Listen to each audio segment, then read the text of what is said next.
A ship in harbor is safe, but that is not what ships are built for. തുറമുഖത്ത് നങ്കൂരമിട്ടിരിക്കുന്ന ഒരു കപ്പൽ സുരക്ഷിതമാണ്. എന്നാൽ അതിനുവേണ്ടിയല്ല കപ്പൽ നിർമ്മിച്ചിരിക്കുന്നത്. 18-ാം നൂറ്റാണ്ടിൽ ജീവിച്ചിരുന്ന വില്യം ജി ഷെഡ് എന്ന അമേരിക്കക്കാരനായ വേദശാസ്ത്ര പണ്ഡിതൻ്റെ ഒരു വാചകമാണിത്. ക്രിസ്തീയ ജീവിതം ഒരു കപ്പൽ യാത്ര പോലെയാണ്. ഈ ലോകമാകുന്ന കടലിൽ കൂടിയുള്ള യാത്ര.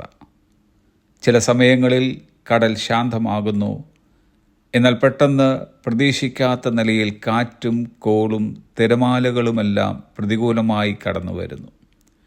ഇങ്ങനെയുള്ള പ്രതികൂലമായ കാലാവസ്ഥകളിൽ കപ്പൽ മുങ്ങിപ്പോകുമോ എന്നുള്ള സംശയങ്ങളും പരിഭ്രമങ്ങളും ഉയർത്തിക്കൊണ്ടിരിക്കുന്നു. ഒരു തുടർക്കഥ പോലെ ഒരു തിരമാല കഴിയുമ്പോൾ മറ്റൊരെണ്ണം അതിനേക്കാൾ ശക്തിയോടെ കടന്നു വരുന്നു. എൻ്റെ ജീവിതം ഇവിടം കൊണ്ട് അവസാനിച്ചു.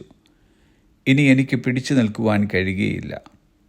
അവസാനത്തെ കച്ചിത്തുരുമ്പിന് പോലും എന്നെ സഹായിപ്പാൻ കഴിഞ്ഞില്ല.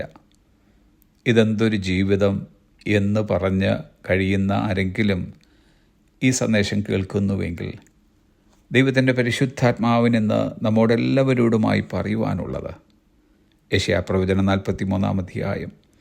ഇപ്പോഴോ യാക്കോബേ, നിന്നെ സൃഷ്ടിച്ചവനും ഇസ്രായേലേ, നിന്നെ നിർമ്മിച്ചവനുമായ യഹോവ ഇപ്രകാരം അരുളിച്ചെയ്യുന്നു: ഭയപ്പെടേണ്ട, ഞാൻ നിന്നെ വീണ്ടെടുത്തിരിക്കുന്നു. ഞാൻ നിന്നെ പേർ ചൊല്ലി വിളിച്ചിരിക്കുന്നു. നീ എനിക്കുള്ളവൻ തന്നെ. നീ വെള്ളത്തിൽ കൂടി കടക്കുമ്പോൾ ഞാൻ നിന്നോടുകൂടിയിരിക്കും.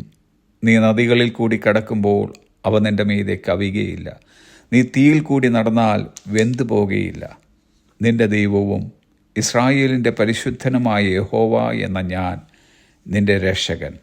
ഭയപ്പെടേണ്ട, ഞാൻ നിന്നോടുകൂടെയുണ്ട്.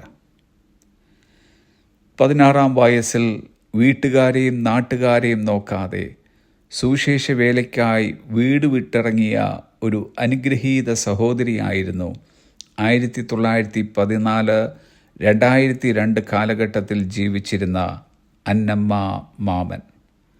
സുവിശേഷ സന്ദേശവുമായി ആന്ധ്രയിലെ വിവിധ സ്ഥലങ്ങളിലും വടക്കേ ഇന്ത്യയിലും വിദേശ രാജ്യങ്ങളിലും യാത്ര ചെയ്ത് ശക്തിയോടെ ദൈവത്താൽ ഉപയോഗപ്പെടുവാൻ പ്രിയപ്പെട്ടവൾക്ക് ഇടയായിട്ടുണ്ട്. വെല്ലുവിളികൾ നിറഞ്ഞ ജീവിത സാഹചര്യങ്ങളിൽ അന്നമ്മ മാമൻ എഴുതിയ ഒരു ഗാനമാണ് ലോകമാം ഗംഭീര വാരിധിയിൽ വിശ്വാസക്കപ്പലിൽ ഓടിയിട്ട് എന്ന് തുടങ്ങുന്നത്.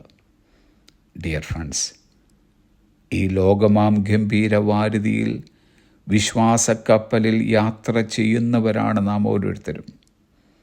തിരമാലകളെ ജീവിതത്തിൻ്റെ ഭാഗമായി കരുതി അതിനെ ഭയപ്പെടുകയോ എതിർക്കുകയോ ചെയ്യാതെ ധീരമായി തന്നെ അക്കരയെത്തും വരെ ഈ യാത്ര തുടരാം.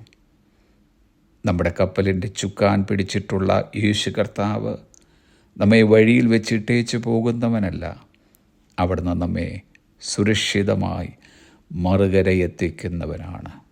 അതുകൊണ്ട് നമുക്കിന്നിങ്ങനെ ഒരു തീരുമാനമെടുക്കാം. യാത്ര ചെയ്യും ഞാൻ ക്രൂശെ നോക്കി, യുദ്ധം ചെയ്യും ഞാൻ യേശുവിനായി, ജീവൻ വെച്ചിടും രക്ഷകനായി, അന്ത്യശ്വാസം വരെയും. Have a blessed day.